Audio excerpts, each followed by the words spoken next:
Hi YouTube, National Triple Eight here again. I wanted to make another video today because I made a huge, I reached a milestone in my build, I guess, and I wanted to showcase for you guys. So I was able to craft the Shroud of False Death today, which is a key item. The main thing that's great about this item is, of course, you get your max life, your all stats, but the biggest thing is really the +1 to all passives. So what this does is it basically gives you +1 to every single passive in the skill tree, even the ones that you don't have any points in. So you can just see it just does a lot of things, and it's friggin' amazing. Today I farmed a bunch of ruins in the Undercity, and on Torment 1 I was able to get the magic ruins that I needed to finish this off. And I also got really lucky. I did like 1 or 2 rotations of a Torment boss or of a an Uber boss, and I got the final legendary ruin that I needed. So we got this item. We're gonna test it out. Show you guys. Today I did a 130 with like 3 minutes to spare. It was really hard, but I think we'll do a 125 hit just to show you guys how it works. Yeah, it's really powerful. Helped me out a lot with my build. I'm still running the same barrier generation build, and you can see here we have with this Shroud, we actually, without any flask, we have exactly 240 vigor, which is what we need for our overpower build. So it's perfect amount of vigor, and I don't need to use that flask anymore. Another thing I want to talk about real quick before we go into the pit is I figured out something today with the attack speed breakpoints, which is kind of interesting. So assuming that you can get your 100% cap on attack speed on the first breakpoint, or the first cap, which is going to be the one reflected here in your inventory. So you really need to get this to really only need to get this to 80, because you're going to be using the Moonrise, which falls in the same cap. So you get this to 80 with a flask, whatever you need to do, and then you have your Moonrise to 100. If you do that, you need to, and you can also get 13 stacks of ferocity. Then you'll be able to hit the 11 iframe breakpoint, which people are saying not to do, and I also recommended not to, but I did try it out today. I was able to get it by using, if you switch your Spirit Hall, Jaguar, and Gorilla around backwards, you can do it. It's not worth doing right now, or it's not really worth doing ever, but you can get your maximum ferocity up by 1, or if you get a perfect roll on Duelists, and that's what I'm hoping to do for my next progression kind of breakthrough. It's if I get a perfect ferocity Duelist affix, then that way I'll be able to hit that 13 ferocity cap, and then we'll really start cooking. So that's just something interesting there I wanted to show you, mention for you guys in case you're playing around with that. It's gonna be interesting. I played with it earlier. It wasn't insanely fast attack speed, but yeah, the reason I got it really was because I have some actually lucky rolls with attack speed on my ring and my amulet. I got greater affix and one master point into there, and then 2 master points with the greater affix on the ring here. So I swapped this ring out, and I'm using the resource cost reduction. I still don't know why the resource cost reduction is important, but that's the one thing I'm still confused about on this build. I don't know if you guys know anything about that, but it does reduce your cost. So I guess maybe when it spends all your resources here, maybe it'll just spend less and help you out a little bit with that situation. I'm not sure, but anyways, I'm gonna showcase for you guys the build, and then we'll get right into it here. So we're gonna pop. We don't need to use the max resource now, so we can just go ahead and pop overpower and vulnerable damage, and then we're gonna be at that 12 iframe cap with the new build. We have the new Paragon board all set up now. Everything's looking good. And that was able to give us a lot of extra points in our Paragon tree that we weren't spending effectively before. So now we have a pretty high crit damage chance, as you can see here. And we're also going to pop a experience flask. Any one of these will do. Seething opals, as well as our max life. Or we'll start with our first one. We need armor. You can see our armor cap isn't very good. We're going to take armor. we're going to take max life, and then for part 3, we're going to get the all stats, crit, overpower. And you can see here our all resist is not quite perfect. We're missing fire resist a little bit, but this was the best way I could set it up. I'm actually using the amethyst and the blue and the purple gems now to increase my shadow and my cold resist, as well as still 1 diamond. But this was the best way I could set it up to get closest to max. If I could cap my fire resist, which arguably might be more important, you know, to get that cap, because I feel like fire is one of the biggest affixes that you run into. Even if I do that by putting another diamond in here, I'm going to run into the problem of either cold or shadow is going to be extremely low on the resistance. So when I do the pit runs, you never know what kind of affix you're going to run into. So it's nice to just kind of go with getting them all as high as possible, right? But like I said, we don't really care. I did a 130 today, and I didn't even die once. It did pressure me a bit. I did come close to losing most of my health. But let's turn on our sound. Oops, it's not right. There we go. Need more time. So here's a 125. We're not going to try to do 130 again because that was a close call for me, and I didn't really enjoy doing it. It just took forever. Like the damage was too low, and it was just all around not a good experience. But this one, you can see we're doing not as much damage as I'd hoped. I think we have a damage resist and increased health affix on these mobs here, so that's going to be a little bit difficult. But let me get my rotation here, and then we'll start dishing it out. There we go.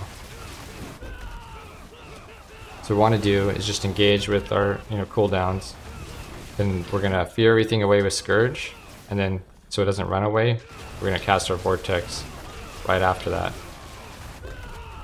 and suck everything back in is the idea here. So if I can get in that rotation, that mindset, then we'll be good here. So there you go. There it is. It's just how we want to do it.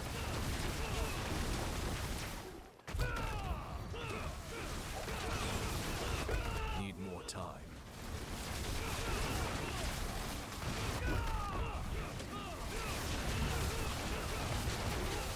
Sometimes we're not aiming quite right with Quill Volley. I might have to try this other build that I've been hearing about.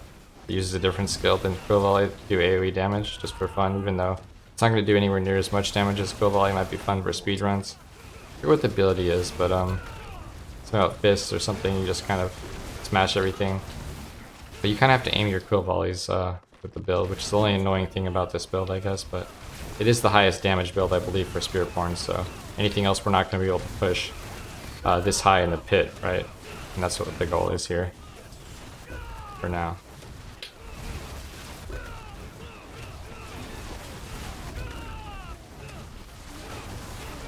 Not ready yet. You can see we're making pretty good time here already. We're almost halfway, and we are still got over 12 minutes left. Just insane. I've never, I think on any other class I've never gotten this high in the pit before. I usually end up I usually stop playing around the time I try to get to like pit 100 is usually my seasonal goal. And but with this class this season, it's just it's a lot stronger than any other class has ever been, as far as I'm aware. I missed quite a few seasons of Diablo. I played like season 1.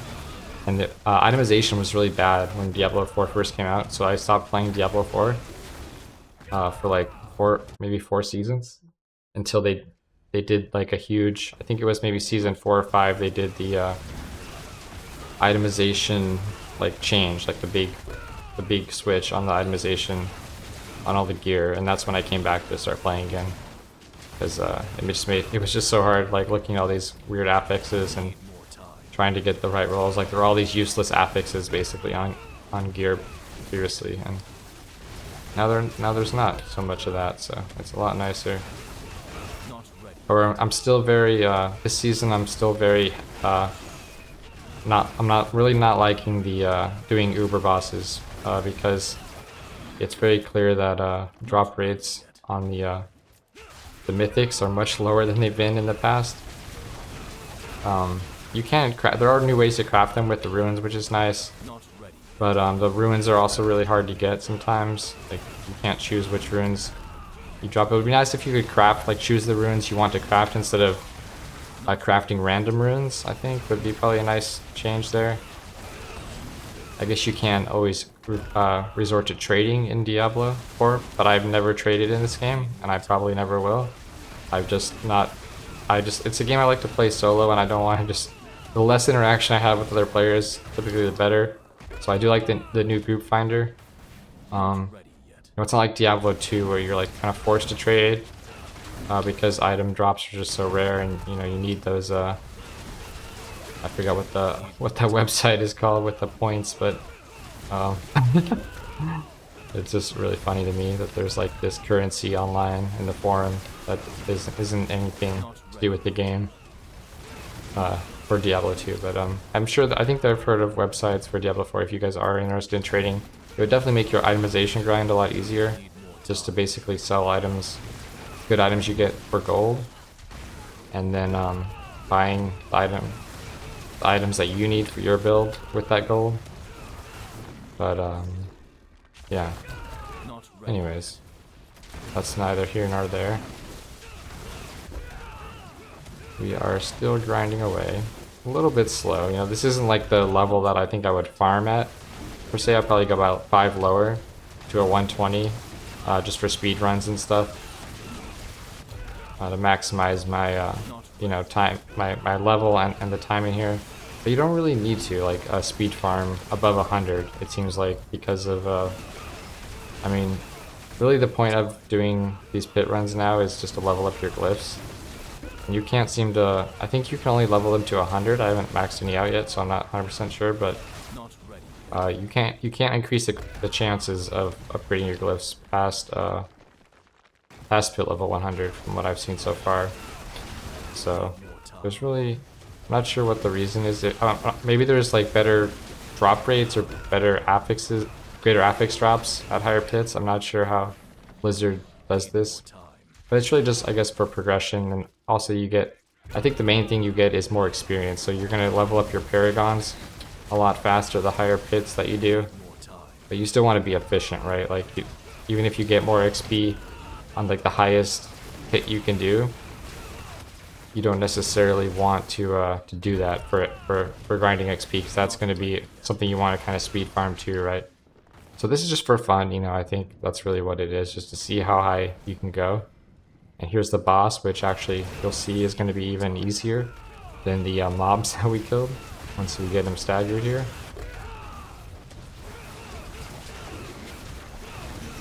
Need more time. You can see we took half his health in one stagger session. So, yeah. And we can't really die. You can just see, like, when we just sit in the, we just sit in his attacks, it doesn't matter. And we're not even going to stagger him again. He's just dead already. So, there you guys go. I think about 8 minutes or so there. Not sure, wasn't looking at the timer at the end, but that's it's quite a huge jump where we were about hit 100, maybe 105, up to 130 now, with just because we got this one item. So yeah, we're not even fully masterwork yet. We're still missing some masterwork points. I have to grind some more infernal hordes, and we definitely need some better items here in these slots. But all we did here when we swapped this out was we got rid of the I forget the name, the Iwawaki or whatever it's called, the helm, and we put our chest affix onto our helm, and that's basically all we did to allow us to use this chest piece. So hope you guys enjoyed the video. If you have any questions, please ask in the comments below. One correction I will actually just mention real quick from my last video, which was incorrect, was this chance for core skills hit twice is actually fixed now. I think actually it was fixed as of the time I posted my last video. Unfortunately, I kind of mistimed that one. Sorry guys. So this is now fixed. You actually do want to prioritize getting that chance to for core skills to hit twice. The reason I don't have a greater affix there is I do have those in my inventory. The problem is there's you want to prioritize this 3% roll even over that, and you also need to, of course, have your max resource where you need it to be for the overpower build, which I have just barely achieved with this rod. So I don't have any core skills to hit that also rolled high max resource and a 3% on the item affix itself. So that's all I have to say about that. I'll catch you guys in the next one. I'll make another video when I get that max roll on duelists, and I can do the 11% attack speed, iframe, hit cap maybe, or maybe if we get another mythic item, we'll test that out and show you guys some speedrun builds or something like that. But that's all we have, I think, for this season. I like to play one character a season. I don't really like, my main is typically a necro, and I don't usually play more than one character in the season. I just play at the beginning and then that's it. So we'll probably be wrapping things up pretty soon here. So hope you guys have enjoyed the video so far. And one last thing I'll mention is we didn't get the greater affix we wanted on this. Obviously you'd want max life or stats both would be good, even especially if you had both of them. I don't think this 650% damage on that next attack after earning stealth is very useful there.